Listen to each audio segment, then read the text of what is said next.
Un profugo positivo al Covid ricoverato all'ospedale di Vittorio Veneto, altri 14 in isolamento fiduciario domiciliare in attesa dell'esito del tampone. Preoccupazione a Roncade. La notizia del contagio è stata diffusa stamane sui social dal sindaco Pieranna Zottarelli, in costante contatto con l'ULSS per seguire l'evolversi della situazione.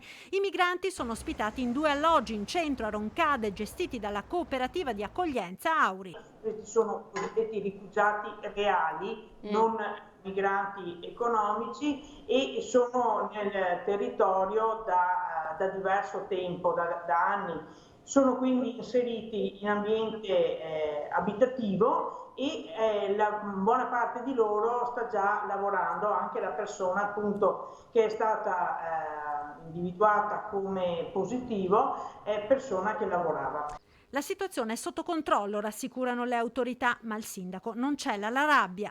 Sono un po' arrabbiata perché con tutti i sacrifici che abbiamo fatto in questo periodo, un lockdown molto stretto, molto seguito dalla nostra comunità, residenti e quindi italiani e non italiani, che vi siano situazioni di positività certamente fa allarmare e fa preoccupare e fa anche arrabbiare, perché non possiamo permetterci assolutamente un lockdown. Non è che si debba colpevolizzare chi risulta ovviamente positivo al Covid, ma mi arrabbio con tutti quelli che non rispettano le regole, le misure precauzionali, perché conoscendolo ormai come virus, per quanto depotenziato, per quanto possa essere meno virulento, è sempre in condizione di nuocere e noi non possiamo permetterci nuovamente delle chiusure.